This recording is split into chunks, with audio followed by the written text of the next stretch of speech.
ధ్యానమిత్రులందరికీ నమస్కారం. 41 రోజుల పాటు 41 మంది గురువుగారుల గురించి చేసే ఈ ప్రయాణంలో ఈరోజు మనం 16వ రోజులోకి అడుగుపెట్టాం. మరి 16వ రోజులోకి మీ అందరికి స్వాగతం మై డియర్ ఫ్రెండ్స్.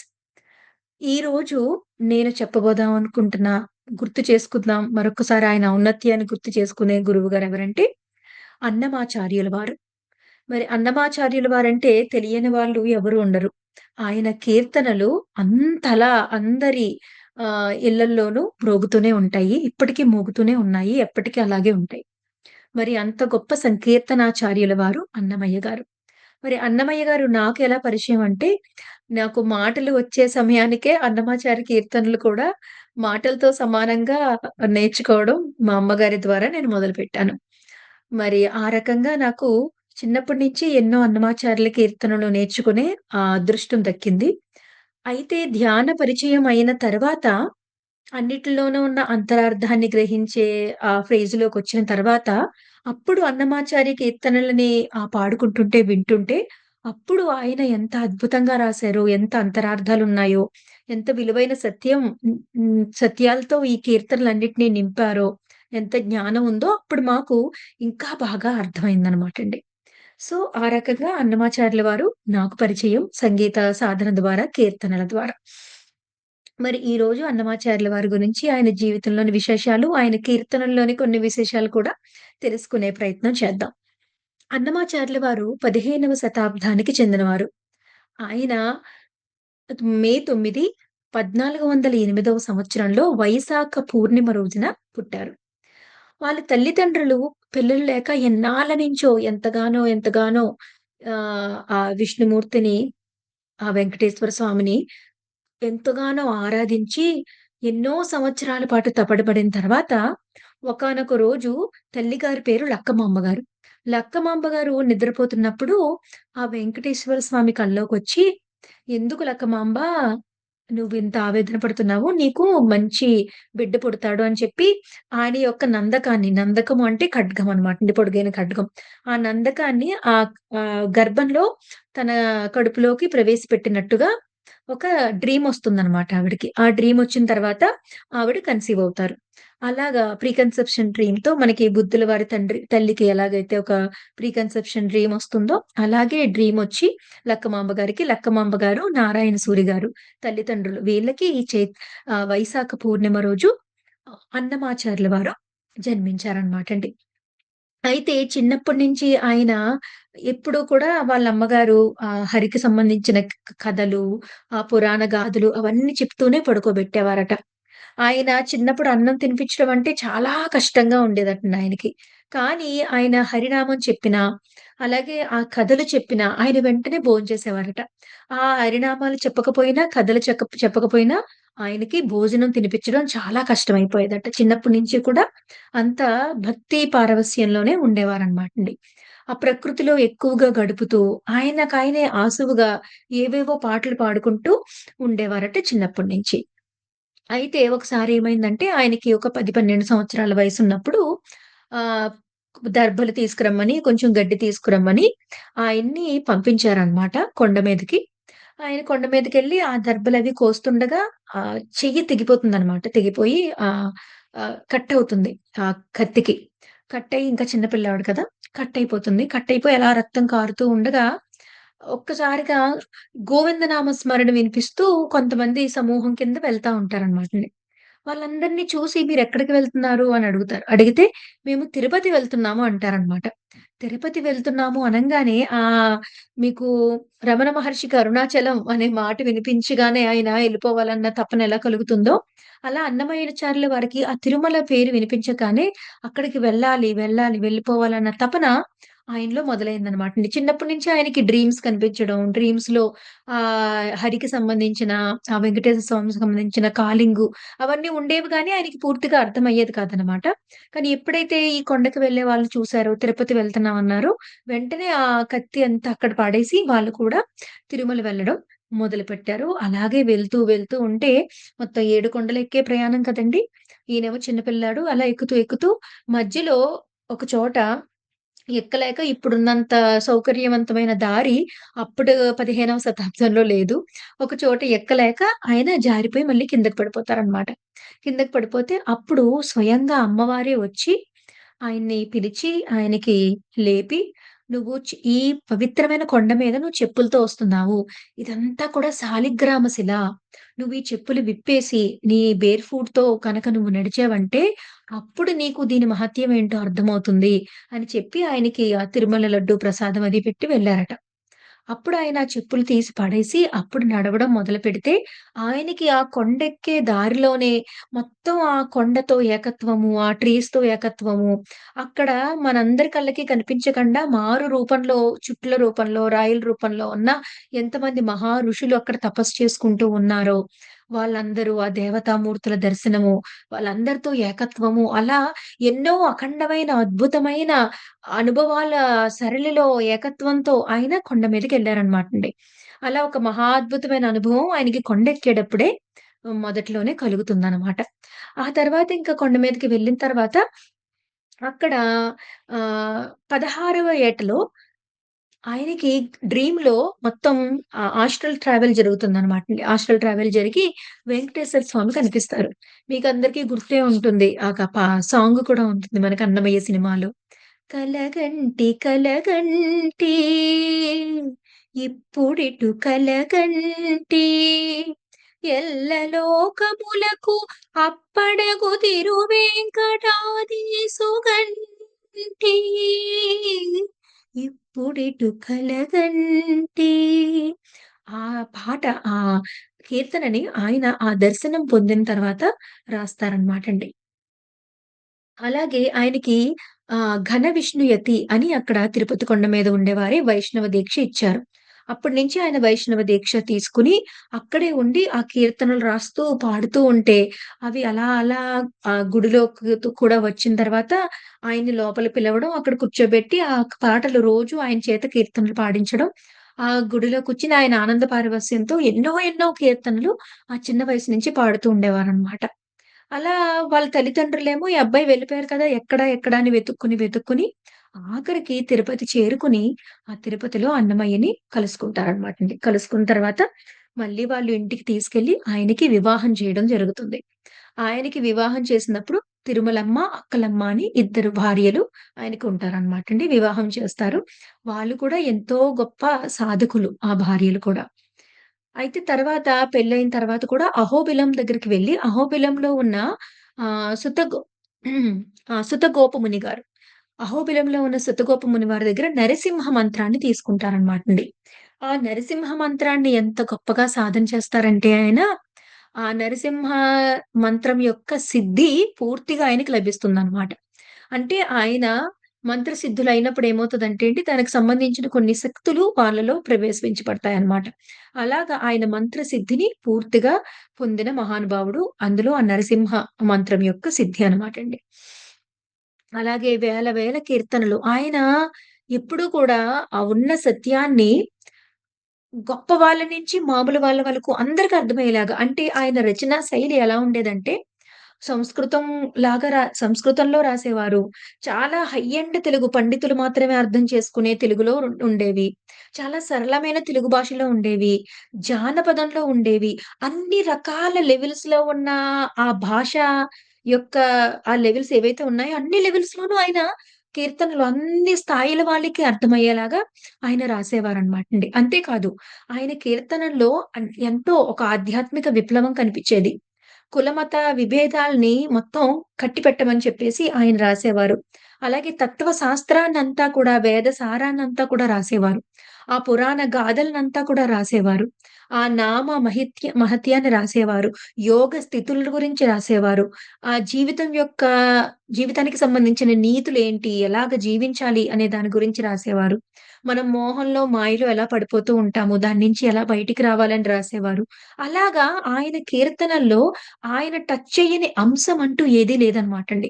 అన్నిటిని అతి గొప్పగా ఆయన అందరికి అర్థమయ్యే విధంగా సులువుగా మళ్ళీ పాడుకొని గుర్తు చేసుకునేలాగా ఆయన కీర్తనలన్నీ కూడా రాశారనమాటండి. అవి చిలువలు పలువలుగా ఎంతగానో అంతటా వ్యాపించాయనమాట. అలాగే ఈయన అలాగా ఉంటూ ఉండగా ఎన్నో సార్లు ఇప్పుడు ఆ అంటరానితనం కాదని, అందరిని గుడిలోకి రావచ్చని, అలాగే ప్రతిదాన్ని కూడా ఇప్పుడు మూఢనమ్మకాలన్నిటిని చెదరగొట్టేలాగా, అసలైన ఆధ్యాత్మికత అందరికీ తెలిపేలాగా అలా చేస్తుంటే ఎంతో వ్యతిరేకత కూడా వచ్చేదాయనకి. ఎన్నో సార్లు ఆయన్ని హత్యా ప్రయత్నం చేయడము, ముఖ్యంగా ఆయన రాసిన ఈ కీర్తనలన్నిటిని తగలబెట్టేయడానికి ఎన్నో ప్రయత్నాలు చేశారండి. ఆఖరికి ఒకసారి అలాగే ఆయన కీర్తనలన్నిటిని కూడా పోగేసి తగలబెట్టేస్తారనమాట. తగలబెట్టేస్తే మళ్ళీ ఆయన అవన్నీ ఎవరికీ ఎక్కడికి పోకుండా రాగి రేకుల మీద మళ్ళీ వాటన్నిటిని రాయించడం అది మొదలుపెడతారనమాట. అలాగా ఎంతో అపురూపంగా వాటిని ఆహ్, మళ్ళీ మనందరికీ అందేలాగా రాగి రేకుల మీద రాయడం జరిగింది. లేకుంటే మనకిప్పటి వరకు ఆయన కీర్తనలు అందేవి కాదు. అలాగే ఒకసారి ఆహ్, నన్ పెనుగొండ ప్రభువైన నరసింహరాయల వారు వచ్చారనమాటండి తిరుపతికి. ఆ నరసింహరాయల వారు అన్నమాచార్యుల వారు పాడుతుంటే విని, ఆయన పాట ఎంతగానో నచ్చి, ఆయన్ని పిలిచి, ఆయన పెనుగొండ ఆశ్రమంలోకి ఆ పెనుగొండ యొక్క ఆయన మహల్లోకి తీసుకెళ్ళి, అక్కడ ఆస్థాన సింగర్‌గా ఆయన్ని ఉంచుకుంటారనమాట. ఎంతగానో బతిమిలాడి తీసుకెళ్తారు. ఉంచుకున్న తర్వాత ఏం చేస్తారంటే అండి, అక్కడ చక్కగా ప్రతిరోజు ఆయన రకరకాల కీర్తనలు వెంకటేశ్వర స్వామి మీద పాడుతూ ఉంటారనమాట. అలా ఒకరోజు పాడుతున్నప్పుడు ఒక కీర్తన పాడతారు. అదేంటంటే, ఏమకో ఏమకో చిగురుటధరమున నెడ నెడ కస్తూరి నిండెనో భామిని విభునకు రాసిన పత్రిక కాదు కదా! ఏమకో ఈ కీర్తన రాసినప్పుడు, అప్పుడు ఈ రాజుగారికి ఒక భావన కలుగుతుంది. ఎంత అద్భుతంగా ఉన్నాయి కీర్తనలు. ఇలాంటి శృంగార కీర్తన నా మీద కూడా రాయించుకుంటే ఎంత బావుంటుందని ఆయన మీద రాయమని అడుగుతారు. అడిగితే అప్పుడు ఆ నారాయణుడిని కీర్తించిన నోటితో నేను నరుడిని కీర్తించలేను. అందుకని నేను రాయనని చెప్తే ఆయన్ని బంధించేసి హింసించడం మొదలుపెడతారనమాటండి. హింసించడం మొదలుపెడితే అప్పటికే ఆయన మంత్రసిద్ధులు కదా! ఆ నరసింహస్వామిని కీర్తించడం మొదలుపెడతారు. ఈ సంఘటన 'అన్నమయ్య' మూవీలో కూడా ఉందండి. ఎగ్జాక్ట్‌గా స్టోరీ అంతా లేదు గానీ చాలా సంఘటనలున్నాయి. అందులో ఈ సంఘటన కూడా ఉందనమాట. అప్పుడు నరసింహస్వామిని స్తుతిస్తారనమాట ఆయన. మీకీ కీర్తన ప్రళయ మారుత ఘోష భక్తి కాపూత్కార లలిత నిశ్వాస డోలార చలయ కులశైల కుంభిని కుముదహిత రవిగ కన చలన విధి నిపుణ నిశ్చల నారసింహ నిశ్చల నారసింహ ఈ కీర్తనని ఆయన పాడుతూ మళ్ళీ ఆయన ఆ ఆహ్వానం చేసినప్పుడు ఆ సంఖ్యలన్నీ కూడా వాటంతట అవే ఊడి కింద పడిపోతాయన్నమాట. అలా కింద పడిపోయినప్పుడు అప్పుడు రాజుగారు మళ్ళీ ఆయన తప్పు తెలుసుకొని ఆయన్ని విడుదల చేస్తారు. తిరిగి మళ్ళీ అన్నమాచార్యుల వారు తిరుపతి కొండ మీదకి వచ్చేయడం జరుగుతుంది. వచ్చేసి ఇంక అక్కడే మొత్తం ఆయన సంకీర్తన యజ్ఞము. ఆయన 32,000 కీర్తనలు రాసారండి.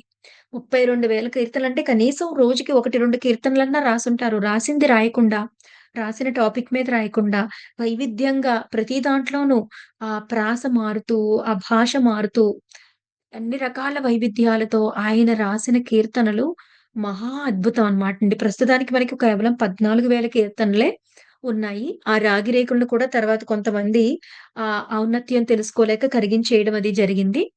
కానీ తర్వాత వేటూరి ప్రభాకర శాస్త్రి గారు, రాళ్లపల్లి అనంతకృష్ణ శర్మ గారు ఆ ఇద్దరు మహానుభావుల కృషి వల్ల మొత్తం మిగిలిన రాగి రేకులన్నీ భద్రపరచబడడం, ఆ కీర్తనలు బయటికి రావడం, అది అందరూ తర్వాత మన శోభారాజు గారు లాంటి సింగర్సు, బాలకృష్ణ గారు ఇలాంటి సింగర్స్ ఎంతోమంది వాళ్ళ జీవితాన్నంతా కూడా ఆ అన్నమాచార్య కీర్తనల పరం చేసి, వాటిని మరింతగా మనందరికీ అందేలాగా ఎంతోమంది మహానుభావుల కృషి ద్వారా ఇప్పటికీ ఆ కీర్తనలను మనందరం కూడా అద్భుతంగా వినగలుగుతున్నాము, ఆస్వాదించగలుగుతున్నాము. దానిలో ఉన్న జ్ఞానాన్ని స్వీకరించగలుగుతున్నాం మై డియర్ ఫ్రెండ్స్.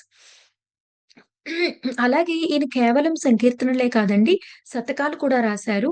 మూగాంబిక శతకము, శ్రీనివాస శతకము అలా శతకాలు రాశారు. అలాగే ఆయన సంకీర్తన లక్షణం అని చెప్పేసి ఒక కీర్తనకి ఎటువంటి లక్షణాలుండాలి, పల్లవి ఎలా ఉండాలి, ప్రాస ఎలా ఉండాలి, చరణాలలో ఎలా ఉండాలి, ఆ సైజ్ ఎంతుండాలి, రిపిటేషన్ ఎలా రావాలి, అవంతా కూడా ఆ సంకీర్తన యొక్క లక్షణాన్ని తెలియజేసిన వారు, దాని గురించి అంతా రాసిన వారు కూడా అన్నమాచార్యుల వారనమాట. అందుకే ఆయన సంకీర్తనాచార్యుల వారయ్యారు. అలాగే ఆయన కీర్తనలో మొత్తం అన్ని రకాల గురించి ఉన్నాయన్నమాటండి. వేదాంత కీర్తనలున్నాయి, ఆధ్యాత్మిక కీర్తనలు, నామస్మరణ కీర్తనలు, శృంగార కీర్తనలు, అలాగే సమాజంలో ఉన్న అనాచారాన్ని ఖండించే విప్లవాత్మకమైన కీర్తనలు, అలాగే కనువిప్పు కలిగించేవి, తత్వశాస్త్రాన్ని గురించి చెప్పేవి, నీతి గురించి చెప్పేవి, అలా అన్ని రకాలైన సంకీర్తనలని ఆయన రచించడం జరిగిందనమాట. చాలా గొప్ప గొప్ప ఆధ్యాత్మిక సత్యాలని ఆయన కీర్తనల ద్వారా వెల్లడి చేశారు. మరి ఆయన అలా అన్ని కీర్తనలు కలిపి మొత్తం అన్నీ కలిపి మళ్ళీ అక్కడ వెంకటేశ్వర స్వామి విగ్రహం దగ్గరలోనే భాండాగారం ఉంటుంది. కీర్తన భాండాగారంలో ఆయన భద్రపరచడం జరిగిందనమాటండి. ఆయన సమాధి చెందడానికి ముందుగా. మరి ఆయన కీర్తనల్లో కొన్ని కీర్తనలు మనం కొద్ది కొద్దిగా పాడుకొని, ఆ మధుర రుచిని ఒక్కొక్క కీర్తనలోంచి ఒక్కొక్క ఫ్లేవర్‌ని, రుచిని మనం తీసుకోవడానికి ఒక క్లుప్తమైన ప్రయత్నాన్నయితే నేను చేస్తాను. నిత్య పూజలివిగో నెరపిననోహో ప్రత్యక్షమైనట్టి పరమాత్మునకు నిత్య పూజలివిగో నెరపిననోహో తనువే గుడియట తలయే శిఖరమట పెను హృదయమే హరి పీఠమట కనుగొను చూపులే ఘన దీపములట తన లోపలి అంతర్యామికిని ఆయన ప్రతినిత్యం కూడా పూజలు చేశారట. తనకు ప్రత్యక్షమైన పరమాత్ముడు ఎక్కడున్నాడు తనకి ప్రత్యక్షమైన పరమాత్ముడంటే తన లోపల ఉన్న అంతర్యామే తనకు ప్రత్యక్షమైన పరమాత్ముడు.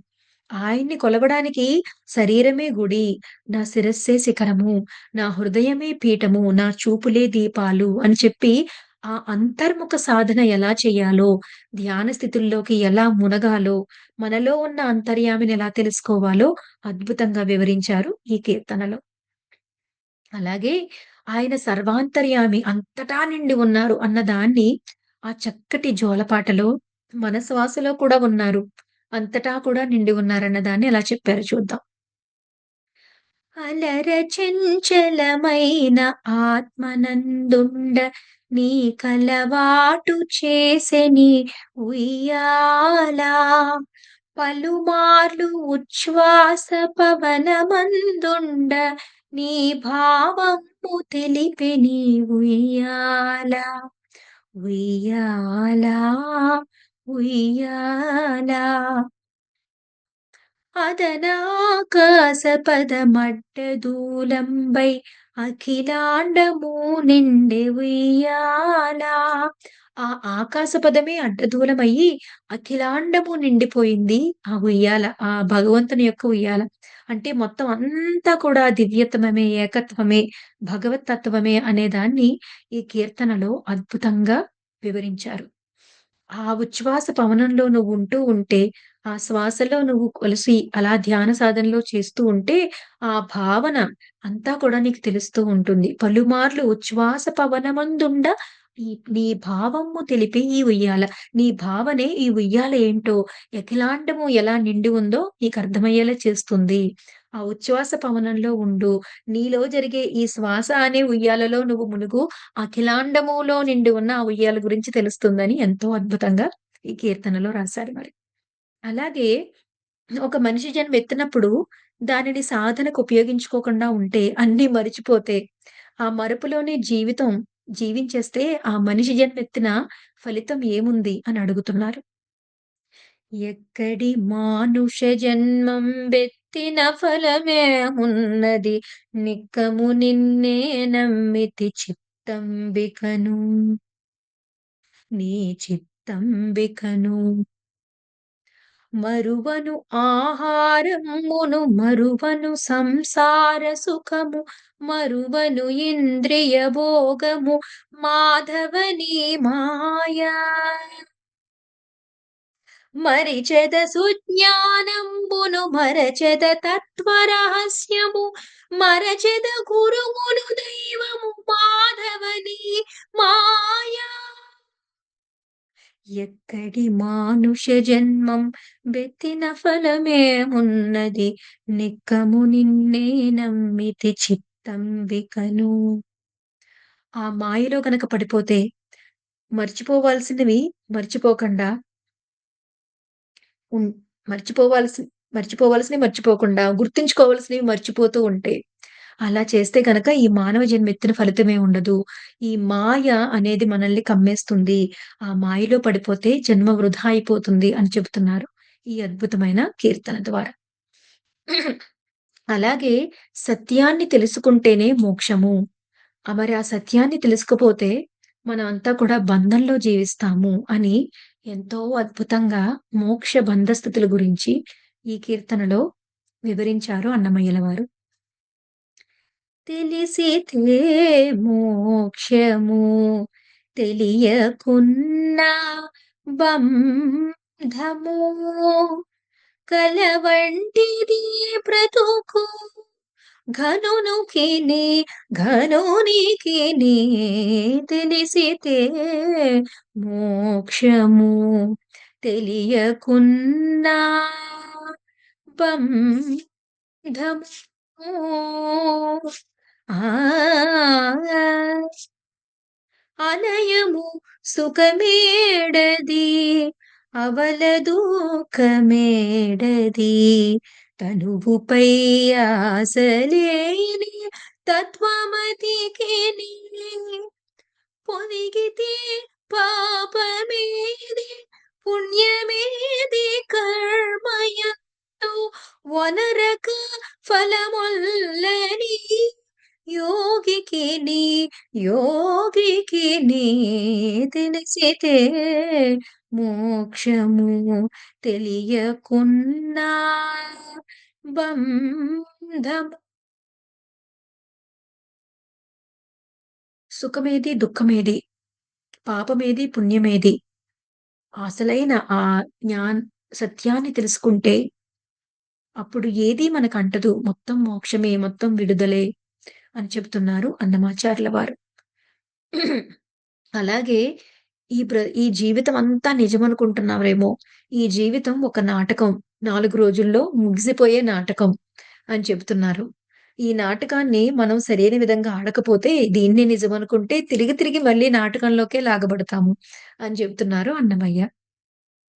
నానాటి బ్రతుకు నాటకము కానక కన్నది కైవల్యము నానాటి బ్రతుకు నాటకము తెగదు పాపము తీరదు పుణ్యము నటనడే కాలము నాటకము నొడిగట్టుకొనినా ఉభయ కర్మములు గడి దాటినప్పుడే కైవల్యం నానాటి బ్రతుకు నాటకము.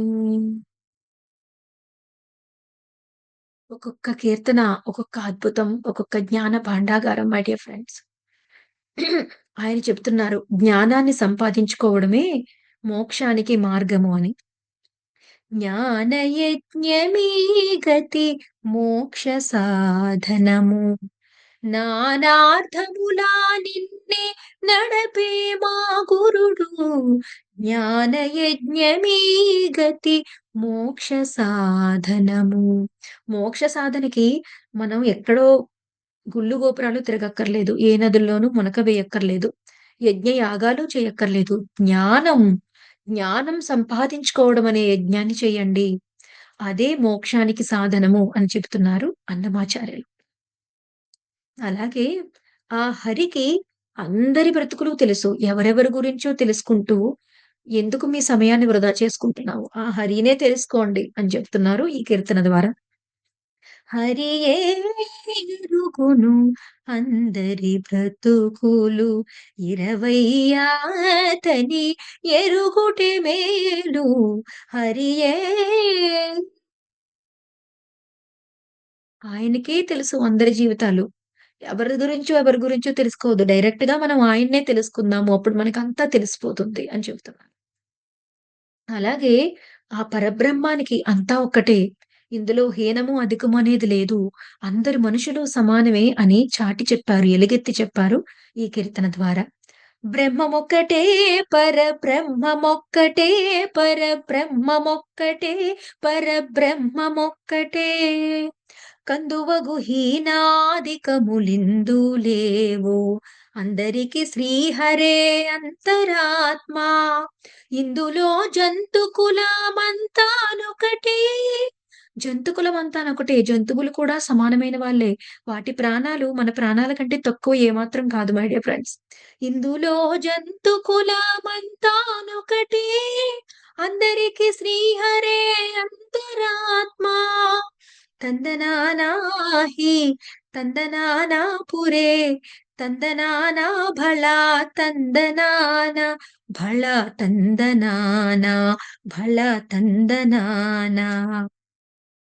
అలాగే ఎక్కువ కులజుడైనా, హీన కులజుడైనా దానికి సంబంధం లేదు. ఎవరైతే సత్యాన్ని తెలుసుకుంటారో వాళ్ళే గొప్పవాళ్ళు. మీ పుట్టుకను బట్టే గొప్పవాళ్ళు కాదు. సత్యాన్ని తెలుసుకోవడాన్ని బట్టే గొప్పవాళ్ళని చెప్తున్నారు ఈ కీర్తనలో. ఎక్కువ కులజుడైన హీన కులజుడైన నిక్కమెరిగిన మహానిత్యుడే ఘనుడు. ఎక్కువ కులజుడైన హీన కులజుడైన నిక్కమెరిగిన మహానిత్యుడే ఘనుడు. వినియును చదివియును శ్రీ విభుని దాసుడుగాక తనువు వేపుచునుండు తపసి కంటే మేలైన శ్రీ వెంకటేశు ప్రసాదాన్నము అనుభవించిన ఆతడప్పుడే ఘనుడు. అసలైన తత్వాన్ని తెలుసుకోకుండా ఉపవాస దీక్షలు చేసే వాళ్ళకంటే ఆ ప్రసాదించే ప్రతి అన్నము, ప్రతి ఫలము కూడా భగవంతుడి ప్రసాదమని తెలుసుకొని, ఆ కృతజ్ఞతతో దాన్ని స్వీకరించేవాడు ఇంకా గొప్పవాడు. అంటూ ఆ సత్యానికి ఎలైనయి ఉన్నవాళ్ళే ఎలా గొప్పవాళ్ళో ఎంతో అద్భుతంగా ఈ కీర్తన ద్వారా వివరించారు అన్నమాచార్య వారు. అలాగే సత్యం నీకు గనక తెలిస్తే దాన్ని భయపడకండా చాటి చెప్పాలి. ఏ సమాజానికి, ఏ కండిషన్‌కి కూడా సత్యాన్ని చెప్పడానికి భయపడకూడదని చెప్పారు. ఓహోహో! ధీం ధీం ధీం ధీం ఒగి బ్రహ్మ మిదియని సాహసమున శృతి చాటిడిది. ఓహోహో! ధీం ధీం ధీం ధీం ఒగి బ్రహ్మ మిదియని. ఆ బ్రహ్మాన్ని తెలుసుకున్నప్పుడు, సత్యాన్ని తెలుసుకున్నప్పుడు దానిని మనం సాహసంతో చాటి చెప్పాలి. మాంసాహారం తప్పంటే సాహసంతో చాటి చెప్పాలి. ఏదన్నా అనాచారాలు తప్పంటే సాహసంతో చాటి చెప్పాలి. దేనికి కూడా భయపడకూడదు. సత్యాన్ని చెప్పడానికి భయపడకూడదు అని చెప్పారు అన్నమాచార్యుల వారు. అలాగే మనం ధ్యానంలోకి వెళ్ళాలంటే వెలుపలంతా మర్చిపోవాలి. లోపలికి వెళ్ళాలి. వెలుపల మర్చిపోకపోతే లోపల లేదు అని ధ్యాన స్థితిలోకి వెళ్ళడం గురించి ఎంతో అద్భుతంగా చెప్పారు మై డియర్ ఫ్రెండ్స్. వెలుపల మారవక లోపల లేదు. వెలుపల కలిగిన లోపల మరచు చలముల నిడియే ఘడియ ఘడియకు సాధించిన సుఖమటు తోచు. వెలుపల మరవక లోపల లేదు. వెలుపలంతా మర్చిపోయి, మన ఐడెంటిటీని, మన ఇగోని, మన కష్టాల్ని, నష్టాల్ని, పనులని అన్నిటిని డ్రాప్ చేసి, మొత్తం అన్నిటిని మర్చిపోయి లోపలికి వెళ్ళాలి. ఇలా మరవకపోతే మన లోపల ఉన్న ఆ కాయపు టూపిరిలో గని ఉన్నది యోగీంద్రులకు అని చెప్పారు అన్నమయ్య. ఆ లోపల ఉన్న ఆ గనిని మనం తెలుసుకోలేకపోతాం మై డియర్ ఫ్రెండ్స్. దానికోసం మొత్తం వెలుపల మరిచి చక్కగా లోపలికి ప్రయాణం చేయాలి. మరి ఇది కొన్ని కీర్తనలు మచ్చు తునకలుగా మీ ముందు ఉంచాను. ఎన్నెన్నో కీర్తనలు, అన్నీ జ్ఞాన భాండాగారాలు, అద్భుతాలు. మనకి మళ్ళీ మళ్ళీ తిరిగి సత్యాన్ని తిరిగి శ్రవణం, మననం చేసుకోవడానికి ఒక అద్భుతమైన విధానమే అన్నమాచార్యుల వారి కీర్తనలు నేర్చుకోవడం, వాటిని పాడుకోవడం, వినడం. మరి వాటన్నిటిని చక్కగా వినియోగించుకుంటారని, అన్నమాచార్యుల వారికి మరొక్కసారి పాదాభివందనాలు చేస్తూ, అనేకానేక కృతజ్ఞతలు చెప్పుకుంటూ, ఈ రోజుకి సెలవు. రేపు మరొక్క మాస్టర్‌తో మళ్ళీ కలుస్తున్నాం. Thank you. జయ హో